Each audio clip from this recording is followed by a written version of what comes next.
What's going on, guys? CTG Matt back. As you can tell behind me, the American League side of my divisions board is empty. That's because today I am doing my division predictions. Yes, that's right. I'm doing American League and National League, but I'm starting off in the American League. Somewhere on the screen, I'm going to add a little tab that's for the ins and outs, the ins and losses, for who teams brought in and who teams lost in free agency. Any guy that's in free agency right now, I have listed as a loss for that team. So a guy like Justin Turner, who's a free agent who might re-sign with the Mariners, might not. I have him in with the losses for the Mariners. You get what I'm saying? Like, comment, share, sub if you enjoy. I like using this little magnet board. We're starting off in the American League East, and we're starting off with fifth place, which I think should shock nobody. It's the Tampa Bay Rays. Tampa Bay Rays are going in fifth. They didn't really do much. Not a very active offseason, if you ask me, as they brought in Ha-Seong Kim, who's going to miss some time, Danny Jansen, Eloy Jimenez, and Alex Fido. And then they lost Jose Siri, Jeffrey Springs, and Dylan Carlson. This is a fifth-place team last year that didn't really do anything in the offseason. I don't see anything happening this year. Really like Junior Caminero, though. I really considered him in my top 5 third base video that I did. But overall, I just don't think that they have enough. They looked pretty bad last year, and in a division that's as stacked as the AL East is this year, I don't think there's really room for you to be able to say that you added basically nobody and say you're getting better. Number 4 in the American League East, I feel really bad. It's the Toronto Blue Jays. I feel really bad to do it. However, if you let me explain my rationale, they brought in Santander, Hoffman, Yimi Garcia, Scherzer, Jimenez, Andres Jimenez, Nick Sandlin, Josh Walker, Miles Straw. On paper, those are very good additions, but then stuff like Jeff Hoffman's medicals in his shoulder, not sure how that's going to hold out. That has me pretty worried. Max Scherzer might be washed. Probably, in my opinion. He looked really bad last year. Andres Jimenez is a slap hitter second baseman who isn't that much, in my opinion, of an upgrade over Spencer Horwitz, who they traded. And then you bring in Miles Straw to be like replacement Kiermaier, I guess. They're essentially the same player. They lose Jordan Romano, Spencer Horwitz, Dylan Tate, and Ryan Yarbrough, which aren't the craziest of losses. However, in my opinion, the addition of Santander is pretty cool. But overall, I just don't think it'll help win them the division. I still don't think they have a top-line starter unless Kevin Gausman bounces back, but Gausman looked legit bad last year. So I don't know how to buy in on this team, or if I'm going to buy in on this team. Well, I'm actually not buying in because I have them in 4th, to be honest. They're going to be a fun group that can contend for a wild card spot, but again, the issue is the American League East is stacked. There's a lot of big boys out here, man, and just adding Anthony Santander and Jeff Hoffman and calling it a day isn't going to win you the division, in my opinion. At number 3, the Boston Red Sox. The Red Sox had another team with a really good free agency in the AL East. Who'd have thought? Garrett Crochet, Alex Bregman, Walker Buehler, Patrick Sandoval, Aroldis Chapman, Justin Wilson, Giovanni Moran, and Carlos Narvaez. Garrett Crochet is a very good pitcher, and I feel like I've heard this story before of a lefty who was on an innings restriction with the White Sox getting traded to the Red Sox. Yeah, I feel like I've heard this somewhere.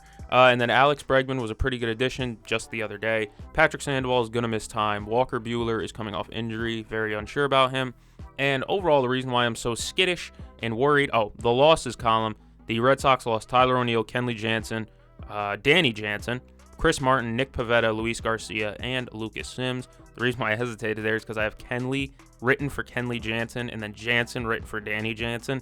Kenley Jansen. Yeah, you get what I mean. The reason why I'm so hesitant on the Red Sox is because of how bad their bullpen was last year. Like, they blew many games, and to fix that, they brought in Aroldis Chapman. Okay.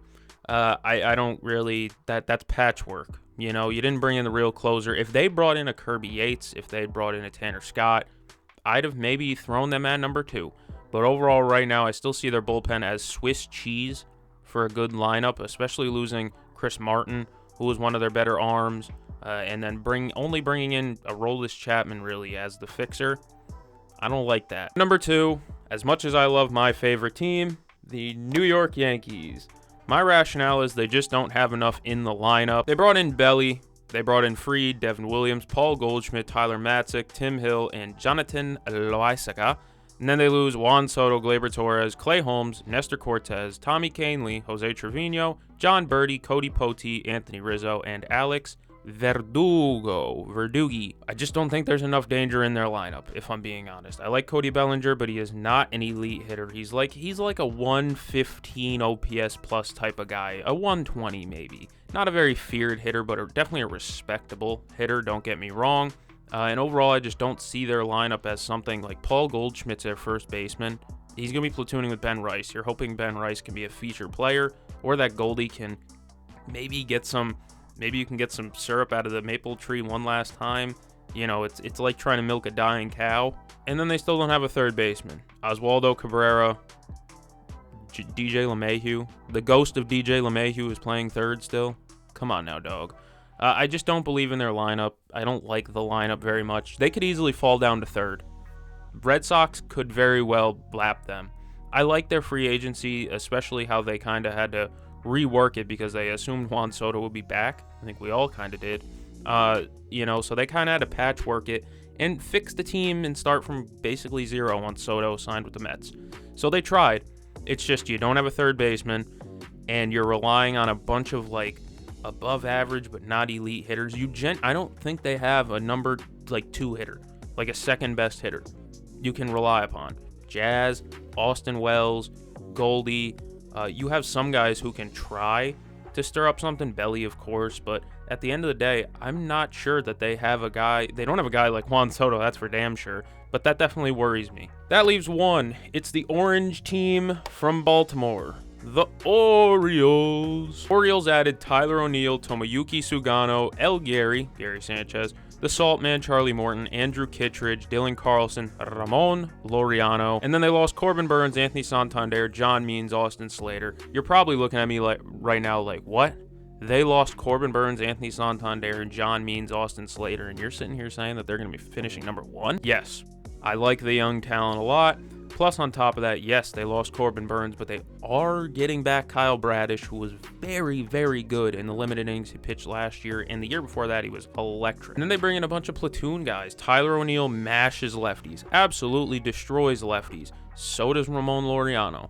Dylan Carlson's a versatile player. Morton can give you plus innings. Kittredge can give you plus innings. If you can get anything out of Tomoyuki Sugano, then that's something right there. Gary Sanchez can still hit. By no means is this a perfect team in Baltimore. They aren't, but I still like the idea of betting on the youth. Gunnar, Adley. Then you have guys like Kauser. You have guys like Kjerstad. You have Westberg, Holiday coming up. What's his name? The third baseman that they got coming up. Kobe Mayo. That's his name. So you have a ton of youth, and I'm betting on the youth. I feel like that's a fair bet. But comment down below who you would have as your winner instead of Baltimore. Comment, tell me why I'm wrong. Now we're going to work the Central at number 5. I think you've all seen this coming. This might be the easiest pick of the video. It's the White Sox. They signed Joey Gallo the other day, and I shit you not, there were people in the comments who were actually excited for it. I'm not BSing you right now. There was legitimately people excited that the White Sox signed Joey Gallo. That's how down bad they are right now. They brought in Martin Perez, Austin Slater, Mike Tauchman, Bryce Wilson, Josh Rojas, Mike Lay Taylor, Matt Dyson, Tyler Gilbert, along with Joey Gallo. And they lose Garrett Crochet, Yohan Moncada, Mike Soroka, Garrett Clevenger, Chris Flexen, and Dominic Leone. Their losses are pretty big. Crochet, very big, like the biggest. And then Moncada, when he was healthy last year, he looked all right. Mike Soroka, fine. He came out of the bullpen, I think, a little bit. Clevenger was an all right starter, and Flexen was just there to throw innings as well. And then they brought in a bunch of mid. Martin Perez, Austin Slater, Mike Tauchman, Bryce Wilson, Josh Rojas. Josh Rojas looked good to start last year with the Mariners. It did not finish good for Mr. Josh Rojas, but it looked good to start. White Sox fans, it might seem like I'm being very mean to you. I'm not. I promise I'm just being mad because I hate Jerry just as much as you do. I hate Jerry Reinsdorf. If you watched my trade reaction with the Bulls, you know I very much so. It's a running thing on this channel, my hatred for Jerry Reinsdorf. I'm sorry you're a fan of that team. At number 4 in the American League Central, I have the Minnesota Twins. Minnesota Twins in the offseason brought in Harrison Bader, Ty France, and Danny Colombi. That's it. That's it. And this was a team that had a mega collapse down the stretch of last season. Then they lose Kyle Farmer, Max Kepler, Carlos Santana, Caleb Thielbar, Giovanni Moran, Anthony Sclafani, and who was the last one? Manuel Margot. They brought in a good defensive center fielder in Harrison Bader, a backup first baseman in Ty France, and then Danny Colombi. They have a bunch of decent young players, you know, guys like Matt Wallner, Willie Castro can hit a little bit. but they had a historic collapse at the end of last season. Like, one for the ages, genuinely. And they still kept the same terrible manager, who I've been calling a terrible manager for the latter half of 5 years now. I don't know what more to do about that. Rocco Baldelli's a joke. The team has a decent pitching staff, and I think that'll help them stay in it. You know, when you're spearheaded by Lopez, Ober, and Ryan, that's a pretty good top three. And then, God forbid, Chris Paddock be good once in a while. You know, so they have some pitching that can keep them in it. A good closer in Duran. But overall, the lineup didn't get much better. You're still relying on Royce Lewis, Byron Buxton, and Carlos Correa. None of them are going to crack 100 games. I damn near put that on a parlay slip quicker than I'd put all of them playing 100 games on a parlay slip. Just too injured, and Rocco Baldelli is not a good manager. I think that's pretty much the 1+1 of where I'm getting at with this. So we can move on to number 3 in the division. Number 3 in the division, I feel really bad about this. I have the Kansas City Royals. They can prove me wrong. Of anyone in this division, I feel like the Royals are going to be the team that proves me wrong and runs away with the division. However, in my opinion, they added John India, Carlos Estevez, Mike Lorenzen, Joey Wiemer, and re-signed Mike Wacha. They lost Brady Singer, Tommy Pham, for Adam Frazier, Paul DeJong, Robbie Grossman, Yuli Gurriel, and Will Smith. Not great on the losses column because Tommy Pham was really good in their playoffs, their playoff quote-unquote run that they had. Brady Singer throws plus innings. Yuli Gurriel was pretty good actually too in their Yankees loss in the DS. And then Will Smith, who was not really that good for them last year anyways, but they brought in Johnny India. Fine player, but I don't know, not like a lifesaver. Carlos Estevez, who can help close some games next to Lucas Erceg. Mike Lorenzen, who can throw innings. Joey Wiemer, who can play a little bit. And then Mike Wacha throws plus innings as well. They just didn't get much better. I like the lineup. It's a little bit better. You know, India can now play, and then Massey can DH. But at the end of the day, dude, they didn't do anything. They didn't. They didn't get better. And that's what irritates me about small market teams like the Royals. You just made a pretty good playoff run, and you decided to bring in John India, Carlos Estevez, Mike Lorenzen, and clap your hands and call it a day. Be better. Sign people. Sign real players. They didn't have like a real third baseman. Maikel Garcia was pretty bad last year. Defensively, he's all right, but he wasn't hitting the ball well. Why were they not in on Bregman? They aren't really ever in on any free agent, and it makes me mad because this team legit has high upside. They have an MVP candidate, probably like an MVP favorite in Bobby Witt Jr., and then two great pitchers, Cole Reagan, Seth Lugo.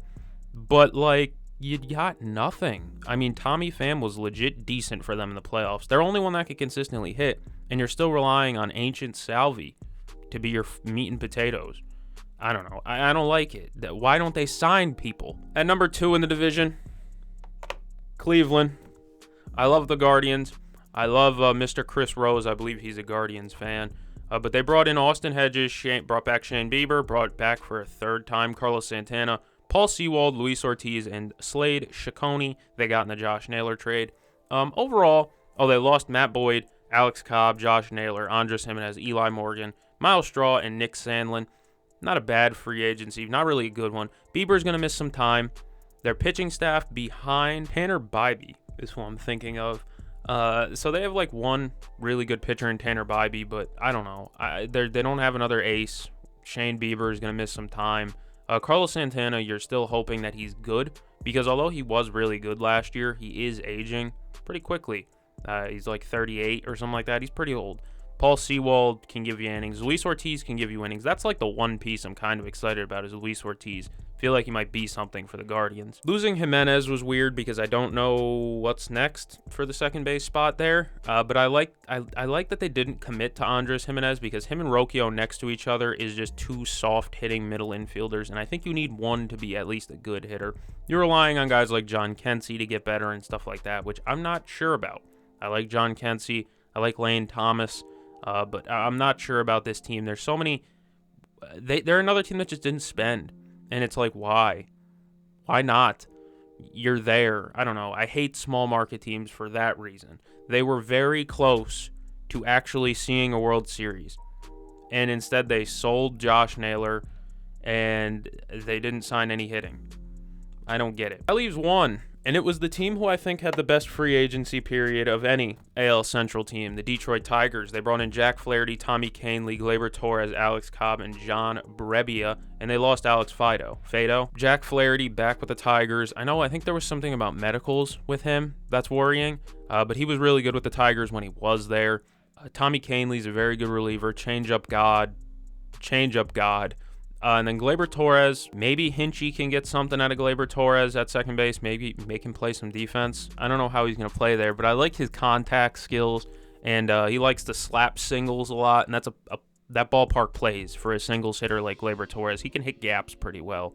The worry about him is that he sucks running the bases. So if he hits one to the gap and he rounds first, scream back. Scream back. But I like the aggressiveness. They didn't win the Bregman sweepstakes, which definitely hurts their odds in my opinion, but I don't think that they needed to bring in Bregman. You didn't need a long-term commitment to an aging third baseman because they're still a very young team. Austin Meadows, Riley Green, guys like that are very good. And you don't need to rush it, per se, with this team. I think they're very good, and I think they're riding high off last year's success. They bring in a legit number 2 starter to come in behind Tarek Skubal and Jack Flaherty. God forbid he's healthy. But overall, I think they just had the best free agency period of the AL East teams. So I think that's what kind of gives them the edge, in my opinion. It's not a lot that differentiates them, but it's something. AL West, we're starting it off with a team that I think has to show me, right? It's the Oakland A's, Sacramento A's. I can't change the magnet now. The A's brought in Sevy, Jeffrey Springs, Gio Urshela, Jose Leclerc, TJ McFarland, and lost Alex Wood, Ross Stripling, Trevor Gott, Scott Alexander. It wasn't big losses per se that killed them for me. It's that they're relying on a lot of production that I don't know how it's going to stick. Guys like Lawrence Butler, guys like JJ Bleday. I wonder how that's going to stick, especially in a minor league park that they're playing at now.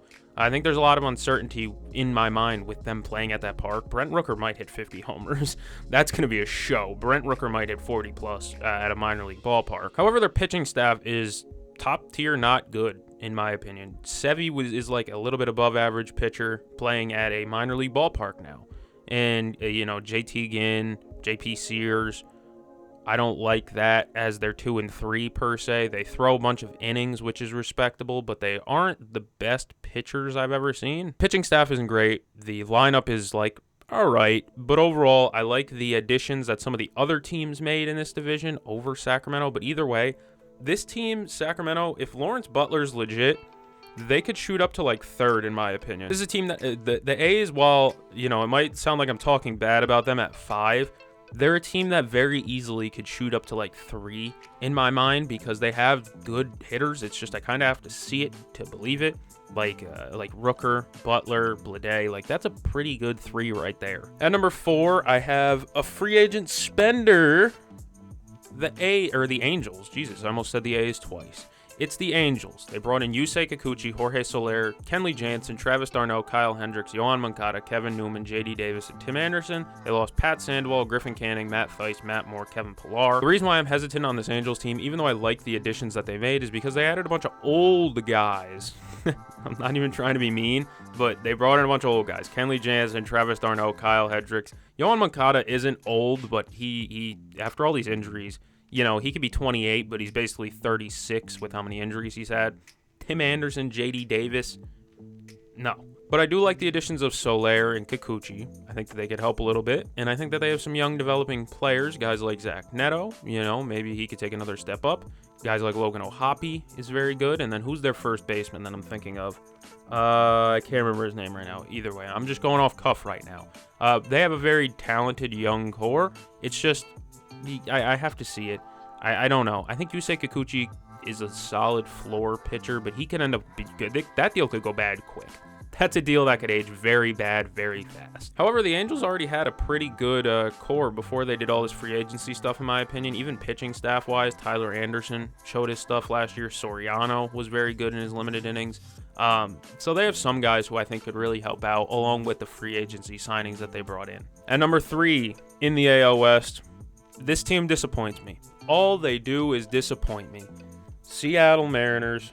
Why do you make me sad? The Mariners brought in Donovan Solano, Miles Mastrobuoni, and Jorge Polanco. They lost Justin Turner, Luis Urias, Jimmy Garcia, Josh Rojas. Man, this team, bro, I don't even want to talk about them because they just make me so mad, bro. You have 5 aces.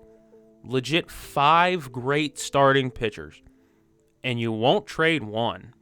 And your hitting is bottom barrel terrible to the point where Jorge Polanco was really bad last year. You have to circle back around on that experience because of how bad the hitting is and because no hitter wants to sign there. I feel bad for my Mariners fans out there, bro. This was a team that I predicted to win the division last year. I did. I'll be very open about that. I failed. They failed. Me, specifically. They failed me. It hurts bad, man. This team is just... No, I don't know, man. Sign people, bro. At least bring back Justin Turner. But now it seems more likely that that's not happening. Why? He was actually good. And now you're relying on, what's his name, to be an actual feature player for a full season. Relying on Victor Robles. That's why the season really hinges on if Victor Robles is good. That's not a good sign. You get one good, you get 3 good months out of J-Rod. He doesn't start good. This team could very well go to Mitch Haniger is playing games. Mitch Garver might be playing games. Why?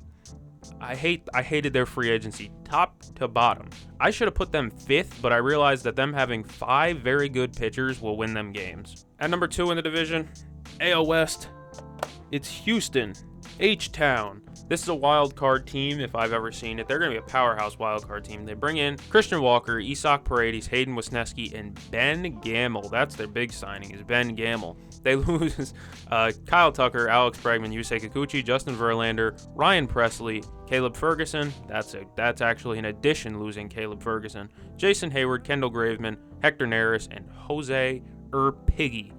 Fat fuck. Big motherfucker, Jose Urquidy. I can't stand him. But Fat Hector too. They lose a bunch of big guys. But they bring in Isak, so they have the team weight is still the same. But I still think they had a very good free agency. Their 1 through 6 is that's a good team. But then you look at the outfield, and the outfield is what kind of pulls me away from putting them number 1. I think Christian Walker and Isaac Paredes are big gets, dude. I like it. They have limited lefties in the lineup, which I don't like. The only lefties is Jordan, and I think, is it Jake Myers the lefty? Because Chas McCormick's a righty. I think it's Jake Myers is the only other lefty. They don't have many lefty hitters. But I really like their rotation as well. I know it's not the most beautiful one out there, but Framber Valdez, Ronald Blanco, Hunter Brown, Hayden Wesneski is going to throw some innings in there. I don't mind the rotation. I don't mind it, actually. Then I just think Isaac Paredes and Christian Walker are what's really moving me here. Free agency definitely won them at least 2nd place in my mind because this team did nothing. Overall, while I hate the Astros, I really do think that they can be another wild card team. They'll be in the mix, and then there's even a chance that they put out Tuve in left field, or he's going to be a platoon guy that's going to be playing different position, or not a platoon guy, a utility guy who's going to be playing everywhere. I don't know about that one, champ, but I still think that they have a very decent core. Kyle Tucker loss is big because, like I said, they're lefty limited, but that's something they can even address at the deadline. Their bullpen's still going to be fine. You have Hader and Abreu. You don't need Presley per se, and their rotation's pretty decent. So as long as they don't trade Framber. If they trade Framber, they'll drop to 3. So, and then there was one. Texas Rangers fans rejoice. I have you winning the division. This team, I think, has the highest floor of anyone in this division, in my opinion. They do. As long as they have health on their side with Simeon and Seager, they're going to be a competent team. And then they bring back Nate Eovaldi. They bring in Jock Peterson, Jake Berger, and Kyle Higashioka. That's really good on the hitting side. They also bring in Chris Martin, good relief option. Jacob Webb, Hobie Milner, Robert Garcia. Watch out for Robert Garcia. Luis Curvelo and Sean Armstrong, or they bring in Sean Armstrong. They lose Nate Lowe, Carson Kelly, Jose Leclerc, Kirby Yates, Max Scherzer, Grant Anderson, Andrew Chafin, Matt Duffy, Andrew Heaney, Travis Jankowski, David Robertson, and Jose Urena. Well, yes, the losses of Kirby Yates, and specifically Leclerc was good for them. Nate Lowe was pretty good for them, but I like what they did bringing in Eovaldi, Jock, and Berger. And Higgy to an extent. Higgy was a really good backup catcher last year. He started some games too. Higgy was really good in San Diego. But overall, this team is still glass cannon. I think like I said, I still think they have a pretty high floor though. Like I think that this is still a legit good team. I pray to God he get a bounce back from Adelise. He's better than what he was last year. I just feel like he is. I just think that they did a really good job overall in free agency. And yeah, I think they're going to end up winning this division. If you disagree, again, comment down below who you have your winner as. Of course, Astros fan 720 is going to be like, what? Astros in second? Relax, buddy. You know what, on second thought, I'm already 30 minutes into this recording, and I'm realizing that I don't want to go an hour long into this recording just to do both leagues, so I'm going to split it. Today's American League. I'll record National League probably right now, and then it'll come out at a different date.